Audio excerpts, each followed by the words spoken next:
Hello and welcome to Kitchen Table Talks. My name is Toni Austin Allen and I am here with Dr. Roy Austin, author of Definitions for Living, a book dedicated to helping you live more effectively and happily, both personally and in your relationships with others. A number of years ago, Dr. Austin compiled numerous articles which he had written to assist his clients into what is now his book, Definitions for Living, making sense of words and ideas that define our lives. Recently, he and I began sitting at our kitchen table and talking about his book, and we became excited about the possibility of sharing our conversations with others who might benefit from them. The podcast you are about to listen to are the product of the recordings we began making of our conversations. We have discussed the book chapter by chapter and have produced this series of podcasts to accompany the printed version of the book, which is now available as an ebook on various publishing websites. Although we believe you will benefit greatly from the podcasts themselves, you will get the most out of them by purchasing the book, reading each chapter prior to listening to the podcast, and having it available to follow along with our conversations. The ebook is available on Amazon Kindle, Barnes & Noble, Scribe, Booktopia, Apple Books, Layman's, and Adlibris. We hope you enjoy our talks at our kitchen table as much as we have, and that your life will be greatly enriched by having shared our conversations with us.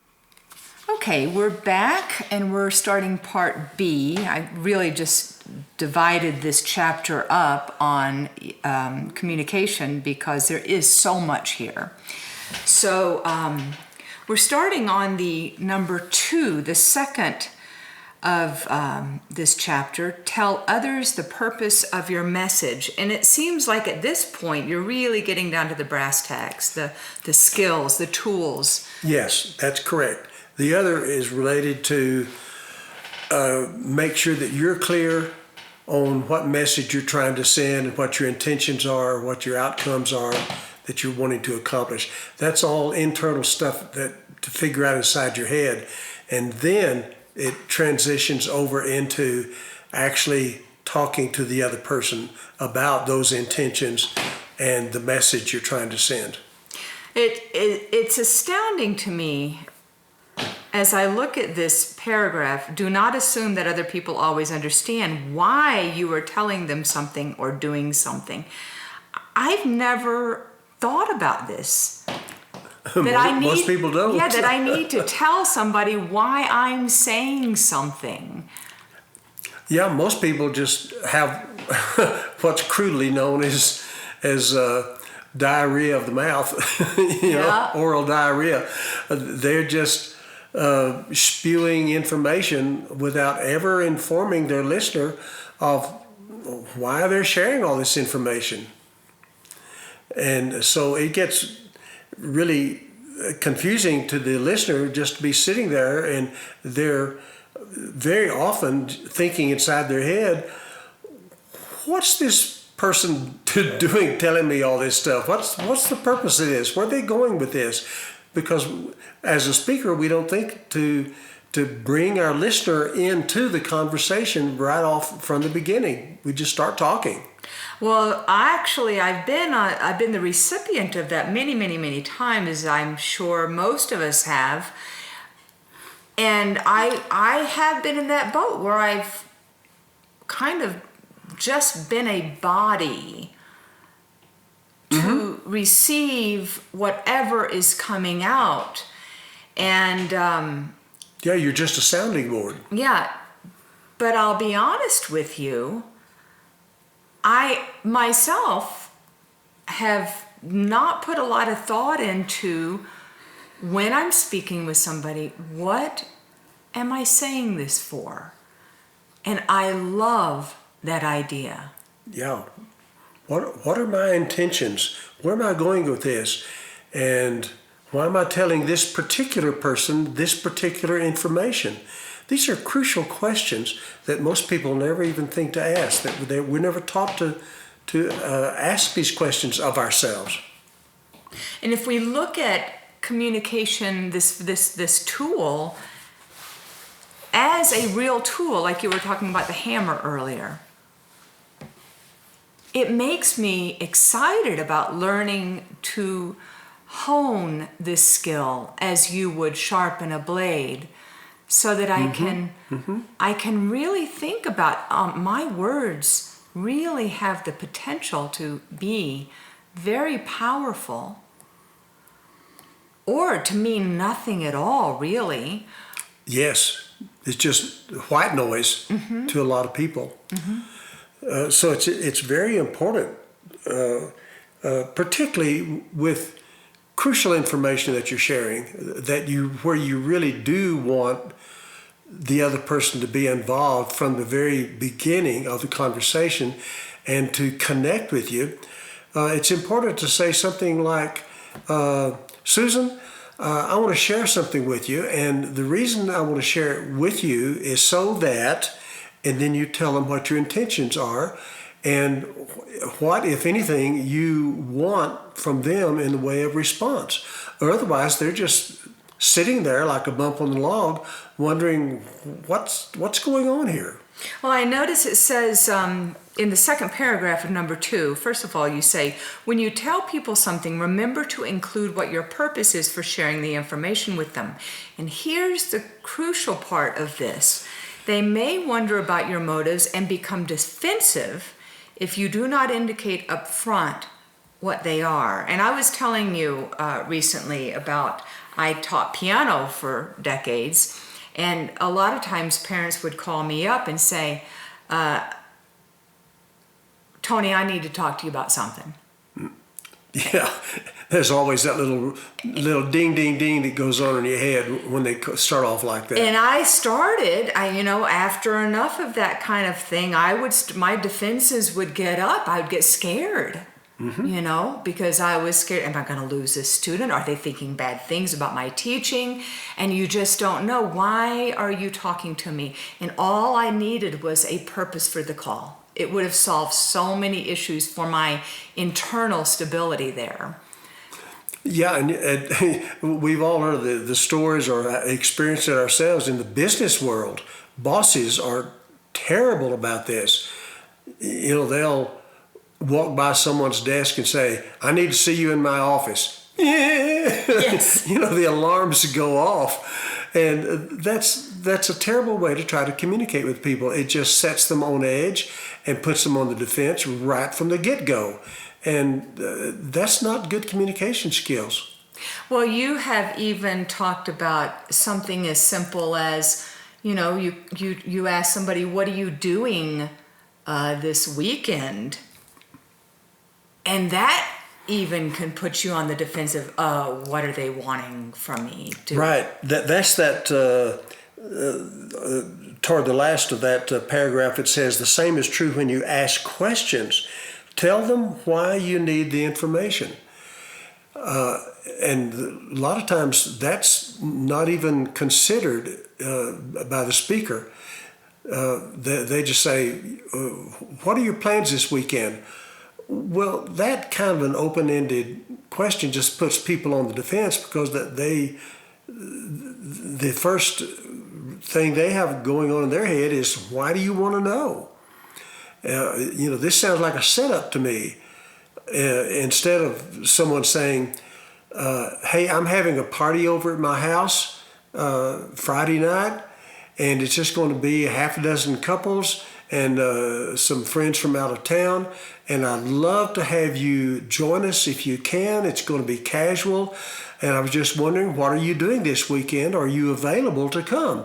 So you set the stage with your message first before you ask them for any information from them, because that's a very healthy, useful, disarming kind of statement, is to commit yourself first before you ask someone else to commit themselves by answering your question when they don't know why the heck you're asking that question in the first place. And it might be a very benign question, and sometimes I have not wanted to answer that because maybe I had plans or I was thinking about something, but this person's asking, and I don't want to tell them, well, I was going to do this and this and this, and be scared they might say, oh, well, you don't have time for this then. It's like, Yeah. it works either way. It does. It works both ways. Yeah. Let's go on to number 3. Ask for and give feedback when needed. What do you mean feedback here? Well, feedback is a loosely used term, Tony, that a lot of times it's misused. It's another one of those confusing terms. A lot of times in common conversation, the word feedback really means respond back to me. Give me some feedback about what your plans are this weekend. But that's not really feedback, that's response. That's giving new information. Feedback is just like on this recorder that we're talking into right now. That recorder is not going to ask us a question or make a statement all on its own. It's recording information, and then if you were to stop it and push the playback button, it would feed back to you and me what we have just been recording on it. And so when you think of feedback, just think of the term playback. It's a better term to use. So you are recording the information that someone is telling you, and then to make sure that you are being a good recorder, that you are getting the information they're sending to you, then you say, I want to play that back to you a little bit. I want to make sure I've heard, and then there are 2 kinds of feedback. I want to make sure I heard what you actually said, and I want to make sure that you meant what it sounds like you meant, or I'm not sure what you meant by what you said. So let me ask you not only what you said, but what you meant by what you said. Now that's a little bit formal. You typically would not say it so formally as I just said it, but that's the concept. So you have what we call verbatim feedback, and that is, I would say to you, now Tony, I want to make sure I got it clearly. Did I hear you say that yada yada yada? Is that correct? That's verbatim feedback, the actual words, because sometimes we think we hear correctly or remember correctly, but if we are going to give feedback, we find out a lot of times that we're not really listening that well. And so we will play it back to them, and we think we're doing it verbatim. And they'll say, no, I didn't say that at all. Or you missed a word in there. And one word difference can make a big difference in a message. And it could be another way that the person who said it, they might have been multitasking and said something that they didn't mean to say. I've had that happen a lot in my client sessions in the past, when someone would say something and I'd say, let me see if I got that right now. Did I hear you say that yada yada yada? And they get, did I say it? No, that's not what I meant to say at all. So it's a good wake-up call for people to hear words verbatim played back to them, and sometimes they don't even listen well to what they say, or when they hear it played back from another person, they'll say, yeah, but that's what I said, but that's really not what I meant to say. Let me try that again. So it gives them an opportunity to clean up their own conversation by hearing their words played back to them.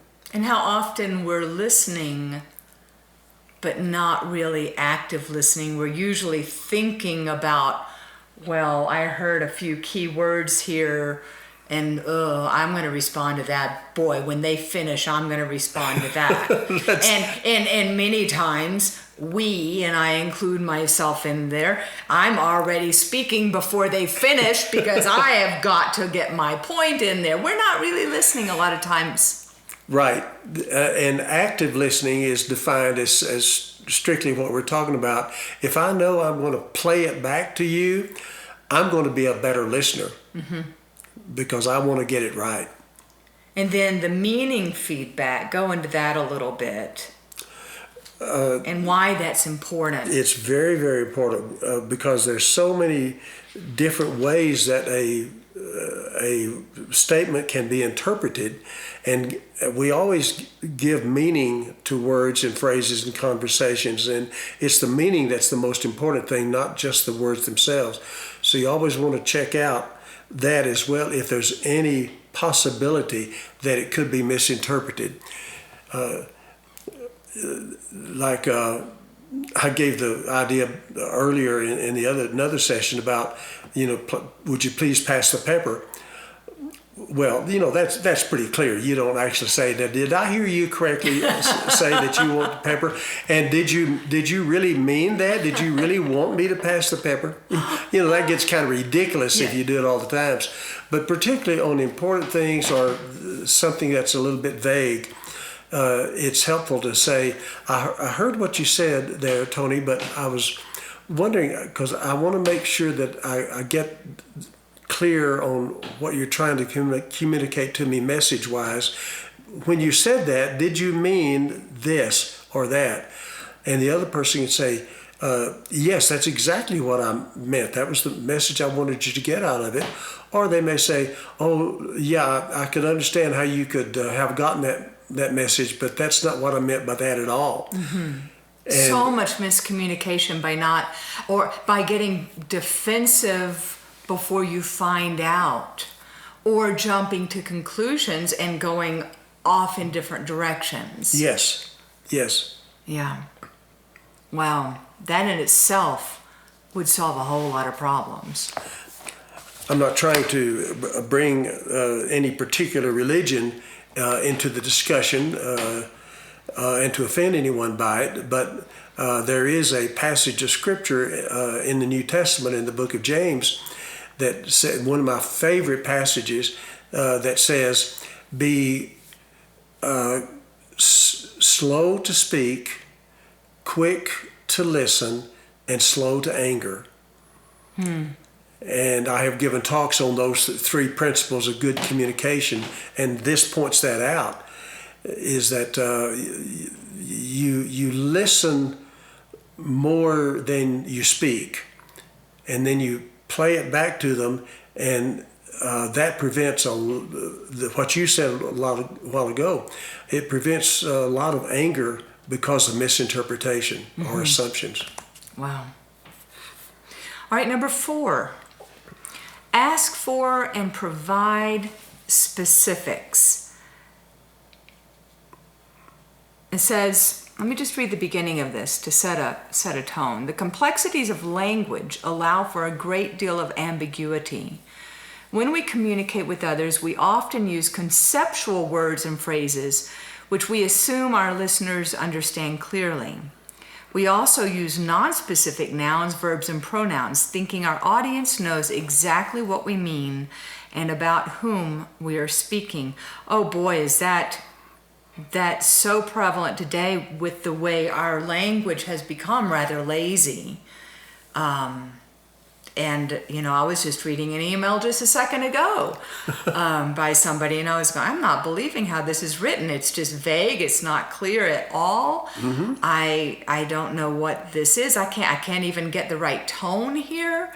And we do that all the time. We're not clear. Yeah, there was, I read an article many years ago about some scientific studies of word studies in the English language. And the research showed that about 75% of the English language is non-specific. No way. Only about 25% is specific. And that's why there's so much misunderstanding. So you have to really understand that language is very vague, and we use it loosely and carelessly without being specific. Well, I think parents are notorious bosses too. They want something done now, they want something done quick. I expect you to do better than this. What does that mean? Exactly. Yeah. I want you here earlier. That in itself, you might think that that's specific. We don't know what that means. That's right. Or like telling your child, be sure and clean up your room before you go off to school. And that's a real vague idea. So the kid runs over and throws the cover over the bed and throws a few socks in the laundry and runs off to school. And the mother comes in and says, he didn't clean his room at all. And so the kid gets in trouble by not knowing what the parent means by clean your room. That's very vague. Mm-hmm. Yeah, and to that child, that was cleaning. And as a past piano teacher, I heard that a lot. The parents would say, you need to get in there to practice. And if I was very clear with my practice tips, and I would write it down. How many times a student came to me from previous teachers, and I'd say, where did your teacher write your assignment down? Oh, no, she just told me to go home and practice. Mm-hmm. All that meant was running through the pieces a few times a day, practice maybe 13 minutes, and that was it. Right. And so you had to be very specific. That's a great example. Mm-hmm. All right, check out nonverbal cues. Watch for facial expressions, gestures, postures, or behaviors that seem to be saying something to you, especially those that appear to contradict what someone has verbalized. Also listen for voice tone, inflections, or volume to give you clues to some unspoken message. Now, this is very important to me because I do pick up on every one of those, and I don't think that most of us realize how many nonverbal cues we give. And sometimes, like you say in the next phrase, it says, never assume, however, that you understand what they mean. Boy, I could make some big assumptions there. Yeah, that's the key phrase in this chapter, in this paragraph, and that's why the word check out is the primary emphasis here, because you want to pick up and be aware of and notice nonverbal cues like the ones you just mentioned. But like so many other people, we can make the mistake of having two assumptions about what someone is doing or saying to us. And that is, we listen to their words sometimes well and sometimes not well, and we observe either intuitively or deliberately these nonverbal cues, facial expressions, tone of voice, body posture, etc.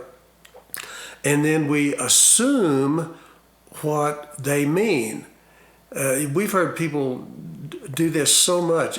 I can really read people really well, or I know what you're thinking, this kind of thing. And so there's another assumption that follows that one. We assume that we know what the person is thinking and feeling and intending.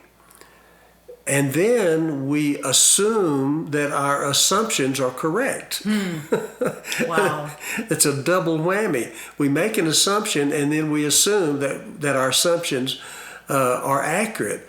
It's sort of a godlike idea, is that I am all-knowing and I'm able to read people's minds. So whatever it is that I think they're thinking, that has to be true because I can't be wrong. It goes back to the belief that we talked about earlier. It's the belief. I believe that whatever it is I think is accurate without having the humility to say something like, well, I heard what you said, but I also picked up a slump in your shoulders when you said it, and I'm not really sure what that means, because when I asked you how you were, you said you were fine, but your body language did not seem to say that, but I don't want to assume that I'm correct there.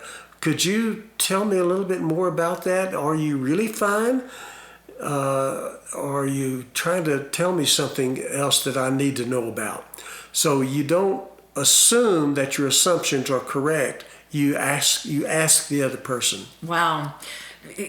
Why would someone have contradictory body language and expressions to what they're saying? Well, there are a couple of basic reasons, Tony. One is that they are deliberately and consciously being deceptive. They're lying to you. And their eye movements, their tone of voice, their body posture give them away. Oh, you see that on television shows, like, I can't remember the one it is, but he's a detective. And it doesn't matter what's coming out of their mouth, he knows what's really going on. You know? Exactly, right. And so sometimes it's just a simple fact that they're lying to you. Often, however, though, we forget that we humans are complex beings. We're not simple organisms. And by that I mean we have conflicting and contradictory and contesting ideas and thoughts and feelings and motives and intentions inside ourselves, and we communicate them in various ways. So one part of us can mean and think and feel one thing, but another part of us can mean and think and feel something completely different. And they're both true, they're just coming from different parts of our minds. Transactional analysis describes it the way an advanced version of what Sigmund Freud did a long time ago with his id, ego, and superego. And then transactional analysis, people picked up on that and they translated it into modern language of parent, adult, and child. And that's a simplified explanation of we have different people living inside us all the time. And so we can have contradictions inside ourselves that express themselves in various ways. And so when you see something that contradicts what the words say, it doesn't mean that doesn't necessarily mean that they're telling a lie, and it doesn't necessarily mean that they're trying to hurt us. That's exactly true. How many times, Tony, have we asked someone a question and they'll respond to it by saying, well, yes and no. And we might be getting that the yes might be words, but the expression on their face or body language is saying no. And it might be something as simple as, do you want to go on a little trip this weekend?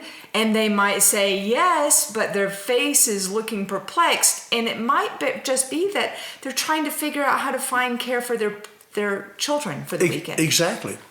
And sometimes the answer is complex in the sense that it's truly a yes and no.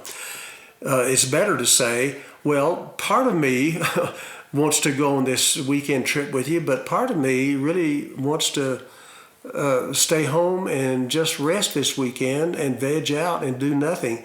I appreciate the invitation so much, but I need to think about it because I'm not completely sure what I want to do most. That's key right there. You just said something very important that I myself I'm thinking a lot about. It's okay to say, let me get back to you. I need to think about it because we could be conflicted, and that doesn't mean we're being double-tongued or deceptive or anything. Life is not simple as a yes or a no. Well, I know we'll be getting to more nonverbal communication in the next chapter, so I'd like to go on to number 6, if we could. Yes. Clarify what response you want from others. When we talk to people, one of the questions they often ask, if only to themselves, is, what does this have to do with me?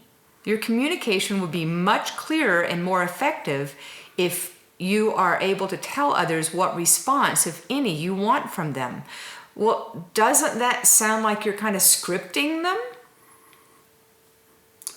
I don't know about the scripting part, but you're preparing them for a response. You're not leaving them in the dark about what does this have to do with them.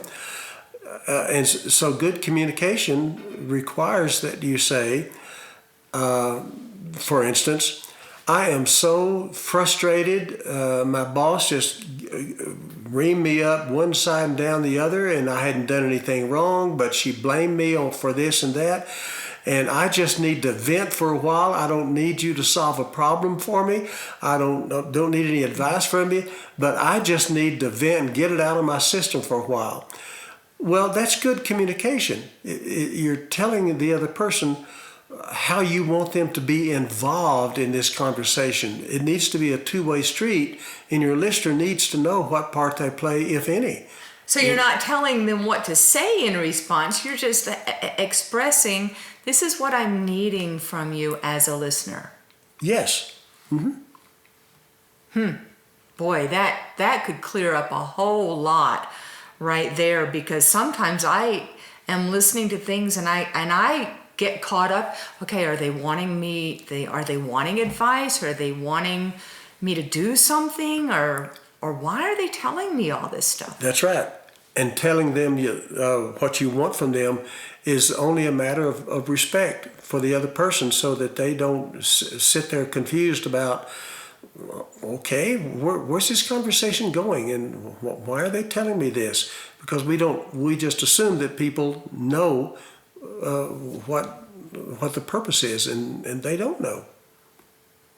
Man, this could clear up a lot of things. Like, I've had people call on the phone, especially when phone calls were more prevalent a while back, and they call on the phone, immediately start venting or start talking.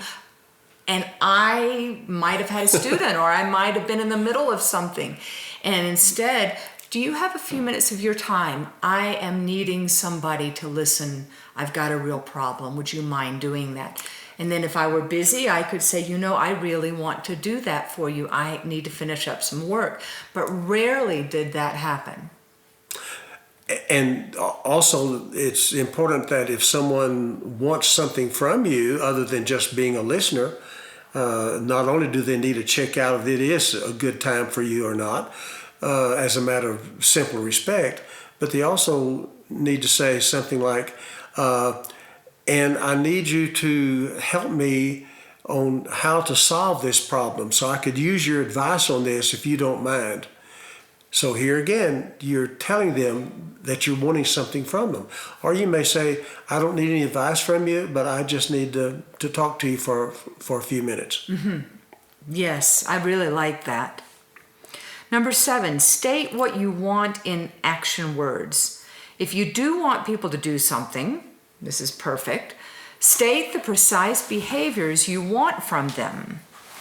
And again, I think it goes back, the issue with this is the vagueness in our language, because we might state what we want from them, but we might state it in a way that's very vague and unclear. Yes, and so this points that out again. So many of our words and phrases here again fit in that 75% of vagueness, when specificity, that other 25%, is really related to what we call do words, or actions that can be measured. I really need you to be patient with me right now. Well, see, and there's a real good clue here, is when someone is asking you to be something, mm-hmm. that be word is the clue that you listen for. Because there's only one thing we can be, and that is alive. As long as we're breathing, we are being. That's why we're called human beings. Mm-hmm. Mm-hmm. Being means that we exist. We're breathing organisms. Everything else is what we do. Whether it's a thought or a behavior of some sort or an emotion, those are all do's. And so we need to translate our be words into do words.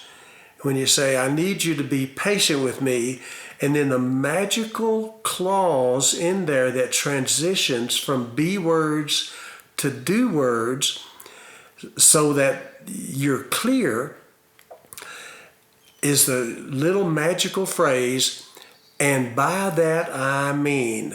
Mm-hmm. I need you to be patient with me, Tony, and by that I mean it's going to take me 3 days to get this chore done that you've asked me to do. And I want you to wait for these 3 days and give me time to do that before you check on whether I've gotten it done before, because I've got 16 other things I need to get done. And so it's going to call for your patience, which means don't expect me to get it done before next Thursday. And then you can check on Thursday to make sure that I've got it done. So that's what I mean by being patient, is give me the time to get this thing done that you've asked me to do. That's very specific, it's very measurable, and it makes sense. Yeah, and you've got a whole list of variety of things that I have heard many people say, or I've said myself. And if the listeners have the book to go through these, and it would be an incredible practice to say, okay, here's one. It says, get your act together. And practice saying, what do I mean by that? If I'm telling my child, get your act together, my partner, get your act together, what do I mean by that? Because they may think, but I do have my act together. What's your problem? Yes, absolutely. Another example is when it says, I need your respect. Mm-hmm. Well, what does respect mean? That's a vague term. It's a concept, but it's not measurable. And most people would have a real difficult time with most of these phrases, with that phrase I just shared with you a moment ago, and by that I mean, I need your respect. And by that I mean, and it would be really interesting to see how many people could actually finish that sentence. They'd have to think about, we all would, why we are feeling disrespected in the first place, and what are the actions that are happening that are making me feel disrespected. Exactly. So we would actually have to do a lot of thought. That's true. To figure out why don't I feel respected? And unless you're thinking ahead, like we talked about in the first session on this chapter, unless you're planning your communication ahead, you won't likely ask yourself that question. Now, I'm getting ready to ask George to show me more respect. And what do I mean by that? Mm-hmm. And by that, I need to tell George what I mean, and what he would have to do or say. Do or say are the two magical words. Those are behaviors. They're measurable. In order for me to believe that George respects me. Because if George has any brains at all, he's going to ask me that question, and I had better have a good answer for it. How many people do that? Never. Very, very few. I mean, I'm looking at be yourself. I've had people tell me that. Why are you, just be yourself. You don't know where I'm at in my head. I don't even, You can't be anybody but yourself. That's exactly. Be good, be nice. Well, that's very you got to know the line, the linear line of what does that mean? Where is that on yours versus mine? What are the criteria? Your good might be very different than mine, and are you meaning I need to do some nice things for you for me to be a good person? And what would those things be specifically? Right. Right. What actions are you talking about? Most people do not speak well in action words, and that's why there's so many communication problems. Starting from day one, especially with early toddlers having tantrums on the floor. Behave yourself. Mm-hmm. They don't know what that word means, but they learn it early. You cannot not behave. Right. You always behave. You're always performing some behavior. Yes. That's what behave comes from. But usually it means do what I tell you to do. Exactly. And how does a 2-year-old having a tantrum have a clue what a parent means by that? That's right. Anyway, that's a whole session in and of itself if you're going to teach people how to be specific in their language. I tell you what, this could be a month-long, everyday-long retreat with people practicing and learning, couldn't it? Yes, it could. And should be. And should be, yes. Maybe a year long. Right. All right, number 8, and here's the last one. Confirm agreements. If you make a request, do not assume that just because you have made it, that the other person has agreed to it. You're asking people to do the things for you does not automatically obligate them to please you.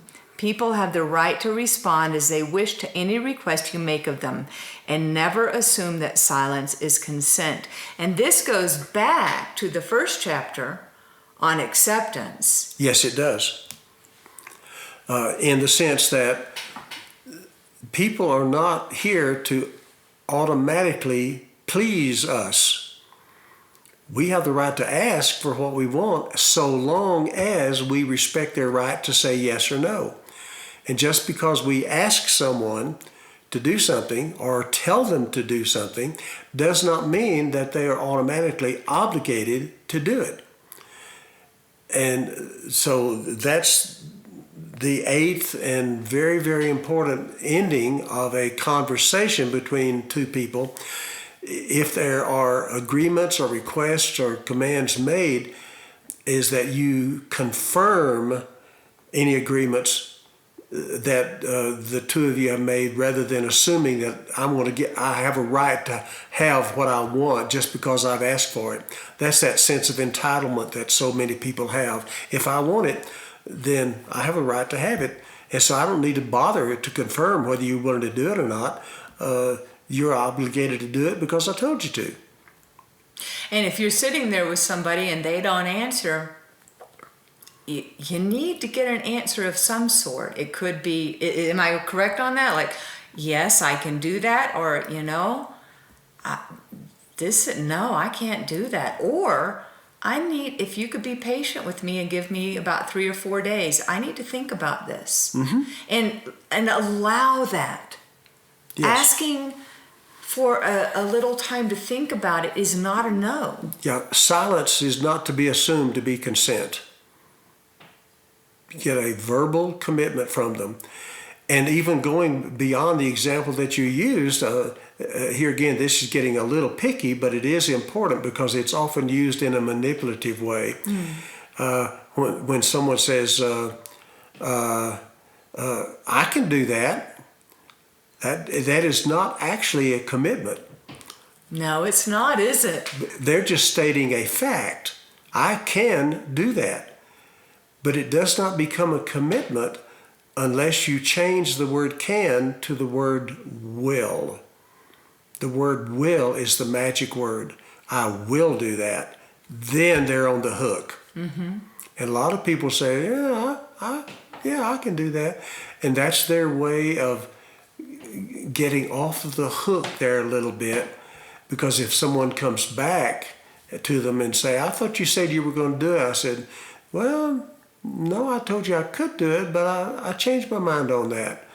And I decided that's not something I wanted to do. So it's a little communicative, manipulative trick that a lot of people use unknowingly. I was going to say, I don't think it's always in a malevolent way. As I have volunteered with organizations quite a bit, or tried to get people on board doing some kind of creative project, and I have experienced that many, many, many times when there is not a commitment. There are little ways for them to say they could do something, or I'll think about this, or I'll look into it. Or I'll try. Exactly. And then you might not ever hear from them again. That's right. Even if it's a good cause, mm-hmm. Even if it's a good project. Even if the intention is good. Mm-hmm. And so to finish this up, when you are confirming a commitment, one of the very important issues is the time frame. Oh my gosh, yes. I will do it, but then when will you do it?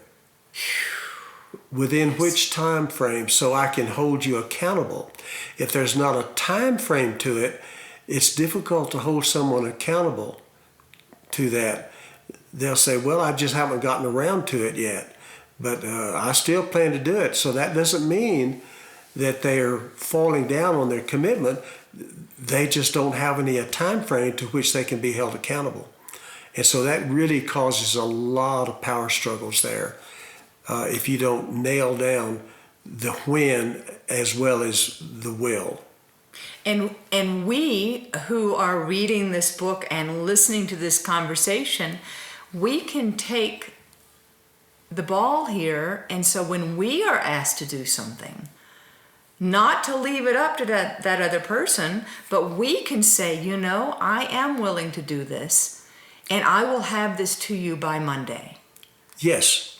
And take the responsibility and accountability ourselves. That's true, Tony, because so many people, like we talked about earlier, don't know anything about what you and I are talking about right now. They have never read or heard anything about these kinds of sophisticated skills. And so it is our responsibility to practice what we know that we know they don't know, more than likely. And so we need to model for people how to do it correctly. And how fortunate I am to be sitting here talking with you about this and reading this. And I know that the listeners and readers are going to feel the same way, because I feel like I can go out there and make a difference in the way I communicate. And I see my mistakes all over the place. And so instead of judging the other people out there who are not communicating well because they don't know, I can take that responsibility. And this is actually quite empowering to me to hear this and read this with you today. Oh, that's great. I really appreciate that. This is exciting for me as well. Now, if we can kind of pull it all together very nicely, in conclusion, the last paragraph I'd like to read because it is so important. Or I'll have you read it. Okay. By following these basic principles and techniques, you can become an accomplished communicator. Do not expect to become skilled in all of them quickly. You will need to go over them repeatedly to refresh your memory, practice them over time, and be patient with yourself as you gradually correct your mistakes and fine-tune your skills. Boy, that just went right into what I just said, didn't it? Exactly. I used to tell my clients, after having taught them these skills, these 8 basic principles and skill sets for sophisticated, effective communication. This is high-level stuff that most people have never heard of, like I said. I used to tell them, if you do half of these skills halfway well, half of the time, you are way ahead of most people you will ever meet. Wow. And that takes a lot of pressure off of people and all of us, because these are sophisticated skills, and it takes time and practice and practice and practice. And so we really do have to be patient with ourselves, because just by reading this, you know more about good communication than most people will ever learn in their whole life. And so we need to be patient with them as well as with ourselves in learning and practicing these skills, and not expect instant success. It's doing it over and over again and being very kind and compassionate toward yourself, because this is not nearly as easy as it sounds in daily practice. No, in fact, the big takeaway that I'm leaving this chapter with is a pause. Just taking the moment to pause and think before I respond. Mm-hmm. That would help so much for me to go, oh, I'm about to say something I might not should say. There's an old saying, Tony, that I love to share with people. You know, you've heard the old cliche, put your brain in gear before you put your mouth in motion. Exactly. And that's a good place to close it down for this particular chapter. All right, we'll be at chapter 3 the next time. Thank you so much for listening to our podcast. Again, Dr. Austin's ebook is available on Amazon Kindle, Barnes & Noble, Scribd, Booktopia, Apple Books, Layman's, and Adlibris. We look forward to having you join us for our next podcast.